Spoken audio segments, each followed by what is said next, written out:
we can find out the unknown electrical quantities in AC parallel circuit with the help of impedance as well as admittance method.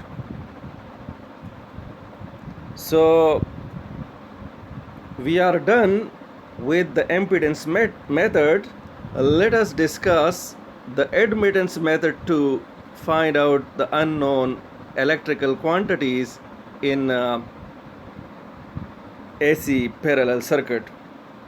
We shall consider the same three cases. In case number 1, we shall assume that the first as well as the second branch of the parallel combination are inductive. In case number 2, we shall assume that the first as well as the second branch of the parallel circuit are capacitive. And in case number 3, we shall assume that the first branch of the parallel combination is inductive, while the second branch of the parallel circuit is capacitive. So let us consider case number 1, and let us find out the currents in this parallel circuit with the help of admittance method. So we consider this parallel combination. The impedance of the first inductive branch is R1 plus JX1. The impedance of the second inductive branch is R2 plus JX2. The total current in the circuit is I. The current in the first branch is I1, while the current in the second branch is I2. We consider the source voltage as a reference voltage. So we consider the source voltage as a reference voltage. The phase angle of the source voltage is 0. The impedance of the first branch is R1 plus JX1.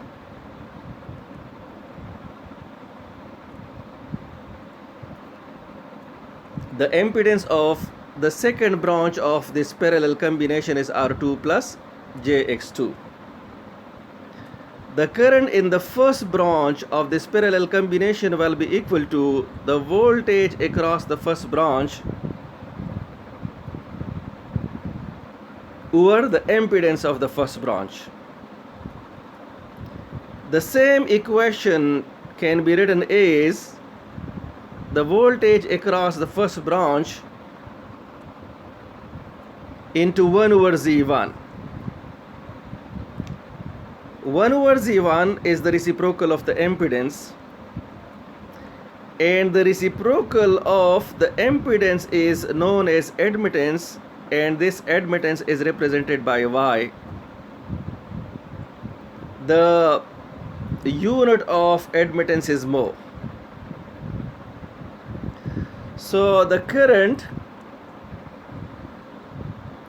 I1 will be equal to Vs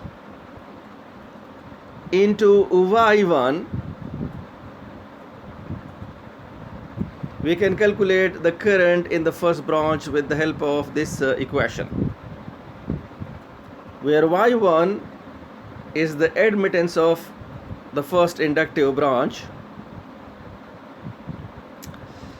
So Y1 is the reciprocal of the impedance. So the current I1 will be equal to Vs into Y1. Y1 will be equal to 1 over R1 plus JX1.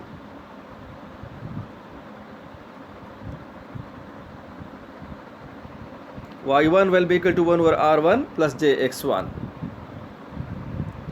So Y1 will be equal to 1 over R1 plus JX1 into R1 minus JX1 over R1 minus JX1. We simplify the first equation and we obtain this particular equation. Y1 has got two components. The real component is R1 by R1 square plus X1 square, and the imaginary component is X1 by R1 square plus X1 square. The real component of the admittance is known as conductance, which is represented by G.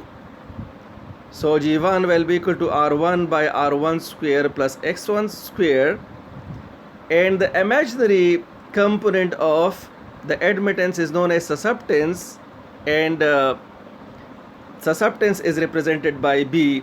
So G1 will be equal to R1 by R1 square plus X1 square, and B1 will be equal to X1 by R1 square plus X1 square.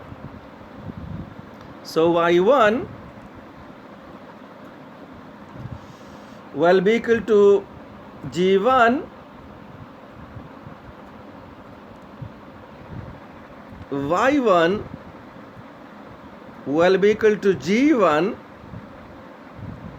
minus J B1, and the current will be equal to, the current I1 will be equal to Vs into Y1. So if we put the values in this equation, we get the RMS value of the source voltage into G1 minus JB1. So we obtain this equation for the current I1. I1 will be equal to the RMS value of the source voltage into G1 minus JB1. If we simplify this equation, we obtain two components of the current. We obtain the real component of the current, which is IA1, and the imaginary component of the current, which is minus JIB1. We convert this current into polar form. So the magnitude of this current will be equal to the RMS value of this current, and the angle of the phase angle of this current is minus theta 1. So this is how we calculate the current I1 in the first branch. We calculate the current I2 with the help of this particular equation. The voltage across the second branch divided by the impedance of the second branch will give you the current I2. And the same equation can be written as the current I2 will be equal to Vs into 1 over Z2. 1 over Z2 is the admittance of the second branch, which is represented by Y2. So the current I2 will be equal to Vs Y2. So let us calculate Y2. Y2 will be equal to 1 over R2 plus JX2. Y2 can be written as, we multiply and divide Y2 by R2 minus JX2. If we simplify this equation, we obtain two components of Y2. The real component, which is known as conductance of the second branch, is R2 by R2 square plus X2 square, and the imaginary component of Y2, which is known as susceptance of the second branch, is equal to X2 by R2 square plus X2 square. So the real component is known as the conductance of the second branch, which is represented by G2, and the imaginary component of Y2 is known as susceptance of the second branch, which is represented by B2. So Y2 has got two components, G2, which is the conductance of this branch, minus j B2, which is the susceptance of this branch.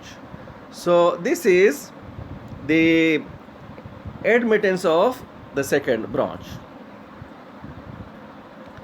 So the current I2, which is equal to Vs into Y2,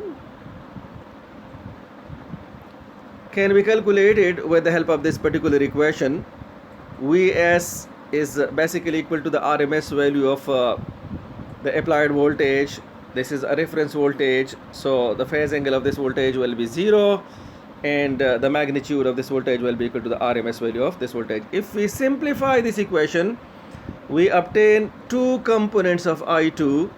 The real component of this current is represented by IA2, and the imaginary component of this current is represented by minus JIB2.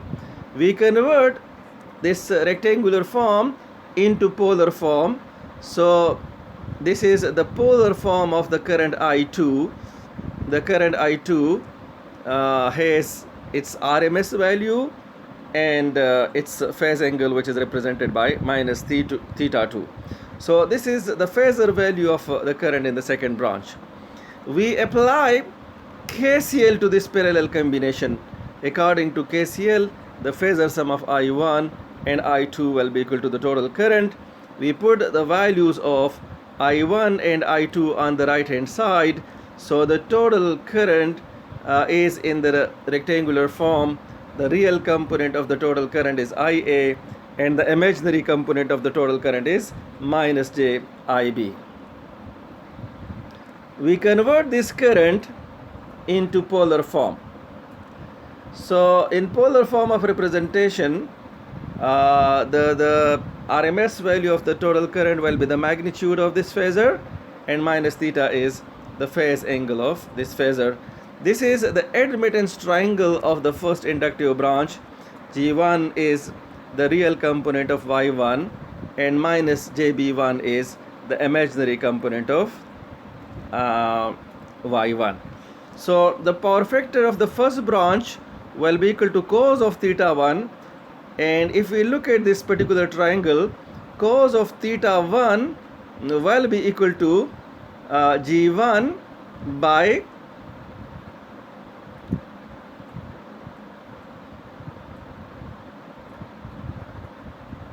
Y1. So this will be the value of Y1. So cos of theta 1 will be equal to G1 by Y1. The power consumed by the first branch will be equal to the voltage across the first branch into the RMS value of the current in the first branch into the power factor of the first branch. We can calculate the total power with the help of this particular equation as well. The power will be equal to I1, the square of the RMS value of the current in the first branch into R1. This is the second. This is the admittance of the second branch, the admittance triangle of the second branch. G2 is the real component of Y2, and minus JB2 is the imaginary component of B2. So cos of theta 2 will be equal to G2 by Y2. This will be cos of theta 2, where cos of theta 2 is the power factor of the second branch. So the power factor of the second branch of this parallel combination will be equal to cos of theta 2, where cos of theta 2 will be equal to G2 by Y2. So the power consumed by the first inductive branch will be equal to the RMS value of the voltage across the second branch into the RMS value of the current in the second branch into the power factor of the second branch. We can calculate the power consumed by the second inductive branch with the help of this particular equation as well. The power supplied by the source can be calculated with the help of this equation. We have the RMS value of the voltage across the source into the RMS value of the current into the power factor of the entire circuit. So we can calculate the total power with the help of this particular equation. Let us consider case number 2. This is case number 2.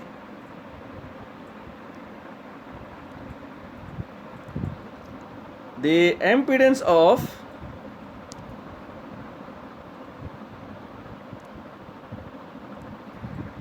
the first capacitive branch is R1 minus JX1. The impedance of the second capacitive branch is R2 minus JX2. We want to calculate the current I1, the current I2, and the total current with the help of this second method, and the second method is known as admittance method. So let us calculate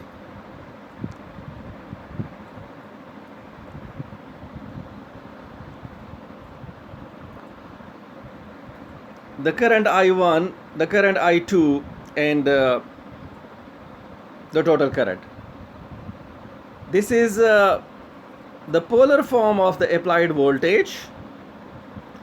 This is the impedance of the first capacitive branch. Here is the impedance of the second capacitive branch of this parallel combination.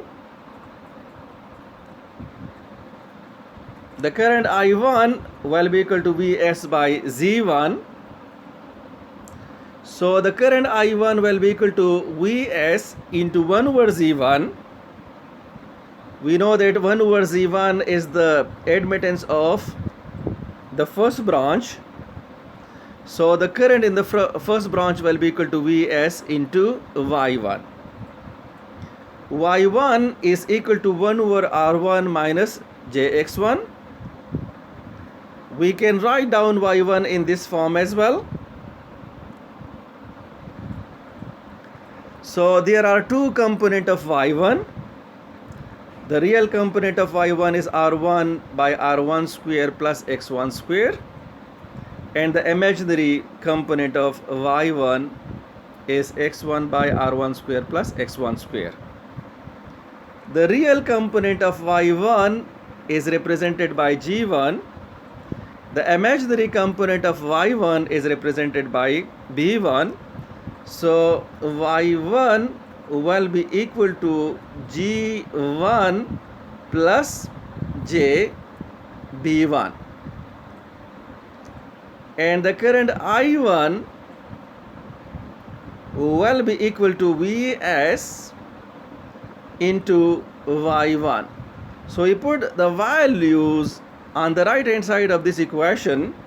I1 is equal to Vs, where Vs is the RMS value of the applied voltage, into G1 plus JB1. If we simplify this equation, we obtain the current I1 in rectangular form. The real component of I1 is IA1, the imaginary component of I1 is IB1. We convert this rectangular form into polar form. So the current I1 is in polar form. We know the RMS value of this current and we know the angle of this current. So this is how we calculate the current I1 in the first capacitive branch. We can calculate the current I2 with the help of the first equation. The voltage across the second branch divided by the impedance of the second branch will give you the current I2. We can write down the first equation in this form as well, where the reciprocal of the impedance is the admittance of the second branch, which is represented by Y2. So the current in the second branch will be equal to Vs into Y2. Y2 will be equal to 1 over R2 minus Jx2. We multiply the right hand side of, we multiply and divide the right hand side of Y2 by R2 plus Jx2. So we obtain the real component of Y2, which is represented by G2, and the imaginary component of Y2, which is represented by B2. So the real component of Y2 is represented by G2. G2 will be equal to R2 by R2 square plus X2 square, and B2 will be equal to X2 over R2 square plus X2 square. So the current I2 will be equal to Vs into I2. The current I2 will be equal to Vs into Y2. So we have Vs into G2 plus JB2. Here is Y2. We simplify this equation and we obtain the current I2 in rectangular form. We convert the rectangular form of I2 into polar form. So this is how we calculate the current in the second branch of this parallel combination with the help of admittance method. We apply KCL to the single node of this parallel combination. According to KCL, the phasor sum of I1 and I2 results in the total current. We put the values of I1 and I2 in this equation and we obtain the total current of this parallel combination in rectangular form. The real component of the total current is IA and the imaginary component of the total current is IB. We convert this current from rectangular form into polar form.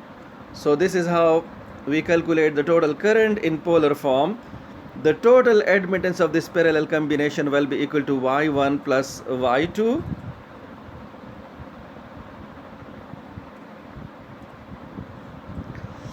This is the admittance of the first branch. This is the admittance triangle of the first branch. The power factor of the first branch will be equal to cos of theta 1 and cos of theta 1 will be equal to G1 by Y1. The power consumed by the first branch will be equal to the RMS value of the voltage across the first branch into the RMS value of the current in the first branch into the power factor of the first branch. So this is how we calculate the power consumed by the first branch. The power consumed by the first branch can be calculated with the help of this equation as well. So the square of the RMS value of the current in the first branch into R1 will give you the power consumed by the first branch. This is the admittance triangle of the second branch. The power factor of the second branch will be equal to cos of theta 2 and cos of theta 2 will be equal to G2 by Y2. The power factor can be calculated with the help of this particular equation. This is the power factor of the second branch. The power consumed by the second branch of this parallel combination will be equal to the RMS value of the voltage across the second branch into the RMS value of the current in the second branch into the power factor of the second branch. We can calculate the power consumed by the second branch with the help of this equation as well. The power supplied by the source will be equal to the RMS value of the applied voltage into the RMS value of the total current into the power factor of the entire circuit. So cos theta is known as the power factor of the entire circuit. Let us consider case number 3. In case number 3, we assume that the first branch of this parallel combination is inductive, while the second branch of this parallel combination is capacitive. So, we consider the applied voltage in polar form of representation. The applied voltage is a reference voltage. We know the RMS value of this voltage and we know the phase angle of this voltage, which is 0. This is the impedance of the inductive branch and here is the impedance of the capacitive branch. So the current I1 will be equal to Vs by Z1. We can calculate the current I1 with the help of this particular equation. Vs into Y1 will give you the current in the first branch, and the inductance of the and the admittance of the inductive branch will be equal to G1 minus JB1. This will be the admittance of the inductive branch, where G1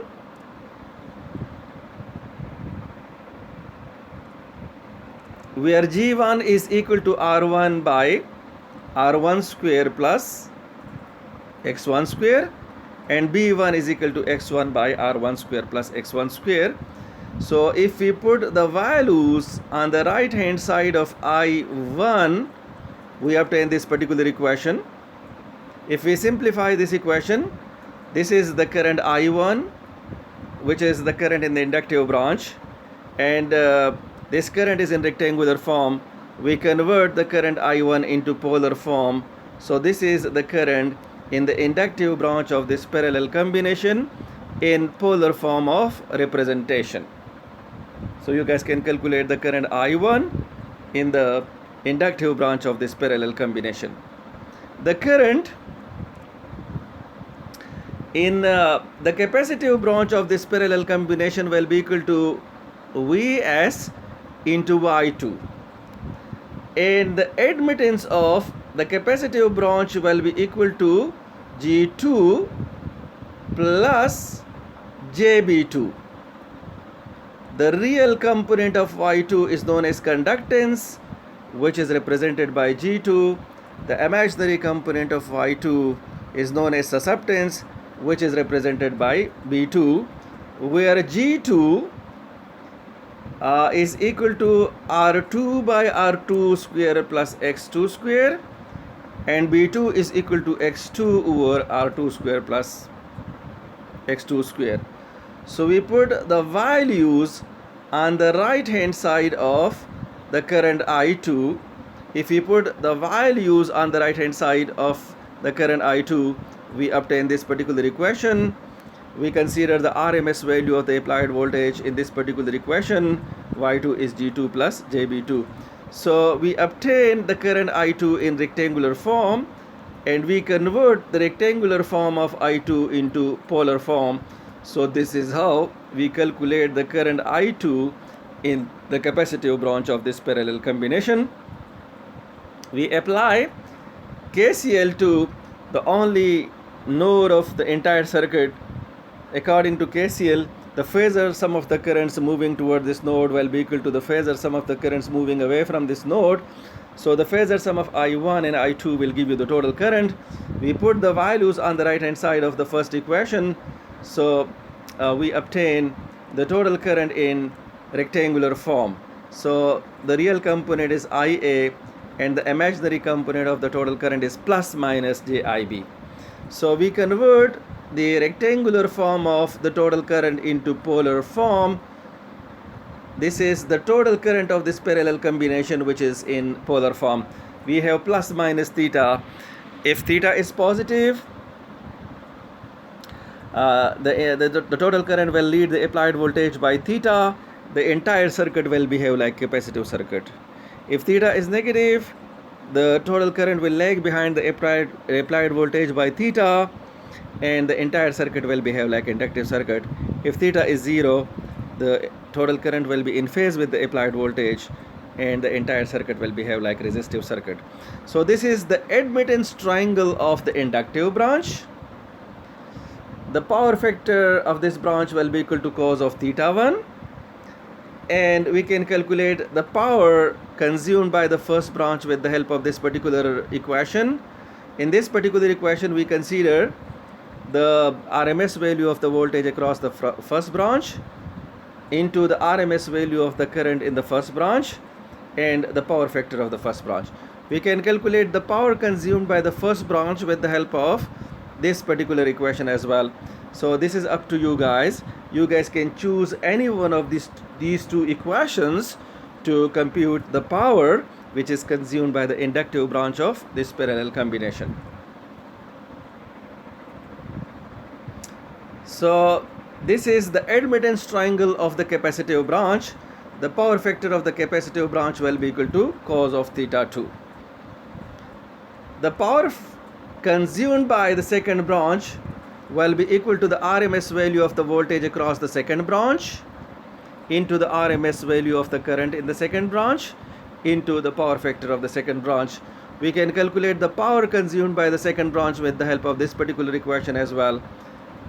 The power supplied by the source to the entire circuit is equal to the RMS value of the applied voltage into the RMS value of the total current into the power factor of the entire circuit. We shall do the numerical questions in the upcoming class.